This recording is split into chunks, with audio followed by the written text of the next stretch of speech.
রব্বুল আলামিন বলে, যে বান্দা আমার দরবারে মাথা ঝুঁকিয়েছে দুনিয়াবি কোনো বিষয়ে, আমি আল্লাহ কুদরতিভাবে তাকে এমন ভাবে সাপোর্ট করব, দুনিয়ার কারো সামনে যেন তার দুনিয়াবি কাজে মাথা নত করতে না হয়। সুবহান।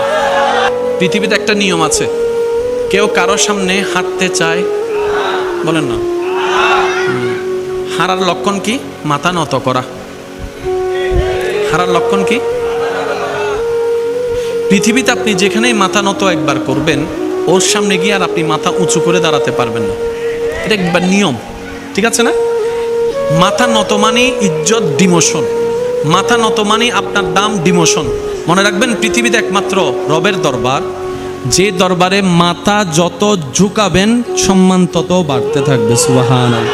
রবের দরবার এমন মহান দরবার, যত আপনি ঝুঁকতে থাকবেন রব্বুল আলামিন আপনাকে দুনিয়া এবং আখিরাতে তত আপনার মান, মর্যাদা, মাথাকে, সম্মানকে আরো উচ্চতর করতেই থাকবেন, করতেই থাকবেন, করতেই থাকবেন। সুবহানাল্লাহ।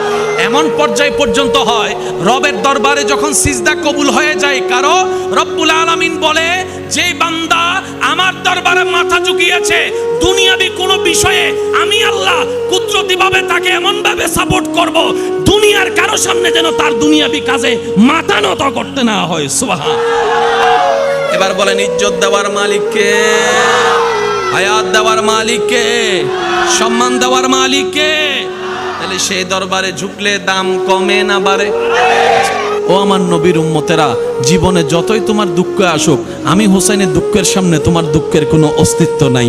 তোমার প্রবলেম যতই তুমি অজুহাত দেখাও, আমি হোসেনের অজুহাতের সামনে, দুঃখে কষ্টের সামনে তোমারটার কোনো অস্তিত্ব নাই। তোমার ঘরে পানি আছে, কল টিপলে পানি পড়ে, তোমার মসজিদের সামনে পুকুর আছে, ট্যাপ আছে, পানির কোনো অভাব নাই। কিন্তু আমি কারবালার ময়দানে পানি খাওয়ারই পানি পাচ্ছি না, অজু করব তো কিভাবে পানি দিয়ে? তাই আম্মুম দিয়ে দেখো, আমি নামাজটা পড়ে সিজদার মধ্যেই রবের সামনে গর্দান কাটিয়ে দিলাম, জগৎকে জানাই দিলাম, যদি তোদের কখনো মরতেও হয় রবের দরবারে নামাজের সিজদা দিয়ে মৃত্যুবরণ কর, এর চেয়ে দামি মৃত্যু আর হতেই পারে না। বলেন সুবহান। আপনাদের এলাকায় মসজিদ আছে? এখানে আজান হয় কয়বার? জোরে বলি না, কয়বার? 5 বারের আজান 5 রকম। হয়তো আজান দাতার সুরের উপর সুর ভিন্ন হয়, শব্দ। এবার শিক্ষিত সমাজের ভাই যারা আছেন, স্কুল কলেজ ভার্সিটির ভাই যারা আছেন, একটু শব্দটা নোট করবেন। সুবহানাল্লাহ কার প্রশংসা?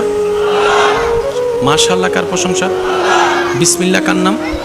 কিন্তু বড় চমৎকার বিষয়, যেই নামাজ হচ্ছে শ্রেষ্ঠ ইবাদত, যে নামাজ হচ্ছে মেরাজ, যে নামাজ হচ্ছে জান্নাতে যাওয়ার রাস্তা, যে নামাজ হচ্ছে অমানুষ থেকে মানুষ হওয়ার শক্তি, যে মানুষ হচ্ছে বান্দাকে রবের রহমতের সাগরে যাওয়ার রাস্তা করে দেয়, যে নামাজ হচ্ছে মানুষের ভিতরটাকে পবিত্র করে দেয়, যে নামাজ হচ্ছে মানুষের চিন্তাকে পবিত্র করে দেয়, যে নামাজ হচ্ছে বান্দাকে রবের রহমতের সাথে সম্পর্ক জোড়া লাগাই দেয়। সুবহানাল্লাহ।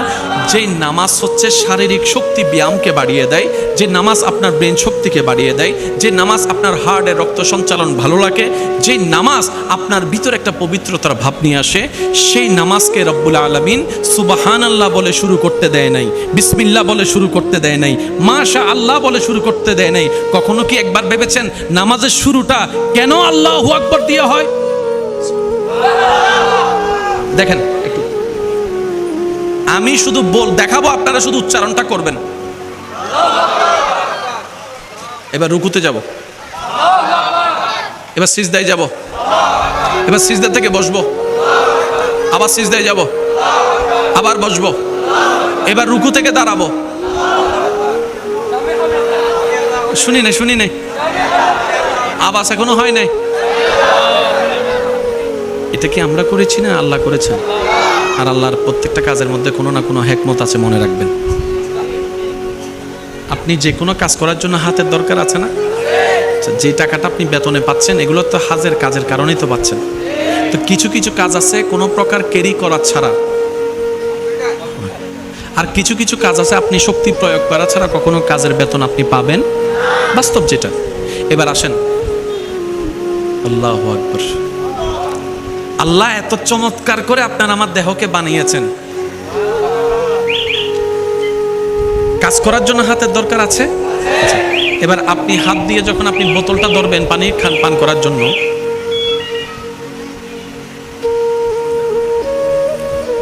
এই পানিটা আলগালে আপনাকে বেতন দেওয়া হবে 2 টাকা।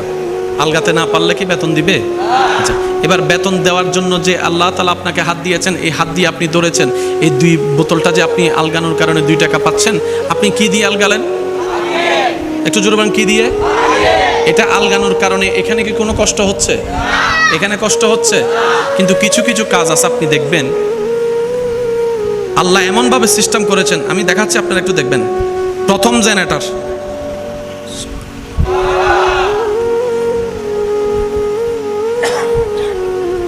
এক নম্বর জেনারেটর, 2 নম্বর জেনারেটর, 3 নম্বর জেনারেটর। এটাও যদি আলগাতে না পারে, অটোমেটিক 4 নম্বর জেনারেটর স্টার্ট হয়ে যায়। 4 নম্বর জেনারেটর যদি কোনোভাবে কোনো কিছু আলগাতে ব্যর্থ হয়, অটোমেটিক 5 নম্বর জেনারেটর অ্যাক্টিভ হয়ে যায়। এটাও যদি তেমন জোর না পায়, অটোমেটিক 6 নম্বর জেনারেটর।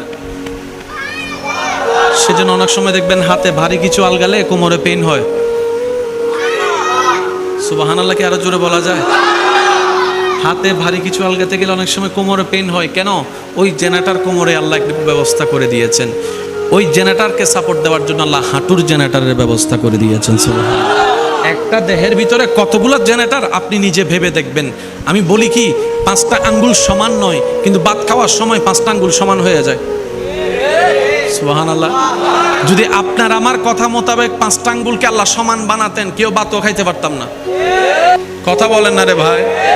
আল্লাহ সিস্টেমটা এমন ভাবে করেছেন, যারা স্রষ্টা খুঁজে পায় না, শ্রদ্ধার সাথে আবদার করে বলে যেতে চাই, আপনার স্রষ্টা খোঁজার জন্য ডানে বামে দেখারও দরকার নাই, কম্পিউটার নিয়ে গবেষণা করারও দরকার নাই। আপনি আয়নার সামনে দাঁড়ায় নিজেকে নিয়ে নিজে গবেষণা শুরু করেন, আপনার মনেই বলতে বাধ্য হবে এত সুন্দর সৃষ্টি কোনো সৃষ্টির পক্ষে করা সম্ভব নয়, এটা একমাত্র স্রষ্টাই সৃষ্টি করে দিতে পারে। বলেন সুবহান। আর একটু জোরে বলি না সুবহানাল্লাহ। এবার বলেন, নামাজ শুরু হয় কি বলে? আল্লাহ। জোরে বলেন আল্লাহ।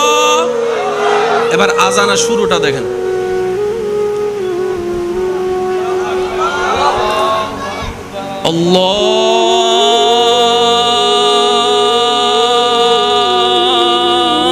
আল্লাহু আকবার, আল্লাহু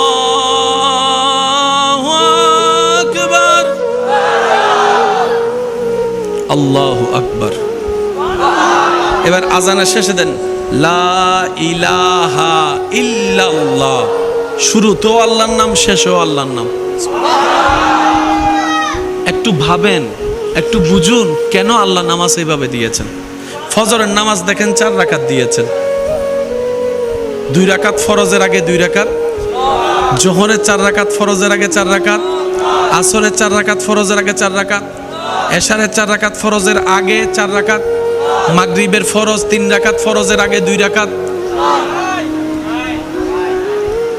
প্রত্যেক ওয়াক্তে রব্বুল আলামিন সুন্নত আগে রেখেছেন, ফরজ পড়ে দিয়েছেন, কিন্তু মাগরিবের সময় আল্লাহ সুন্নতকে আগে দেয় নাই। প্রত্যেক ওয়াক্তের নামাজ একটু খেয়াল করে দেখবেন, জোর রাকাত 2 4 4 4, একমাত্র বেজোর মাগরিবের ওয়াক্ত। তো জোর নামাজ কাকে বলে? বেজোর নামাজের অর্থ কি? সুন্নত আগে হলে কি হয়, সুন্নত পরে থাকলে কি হয়?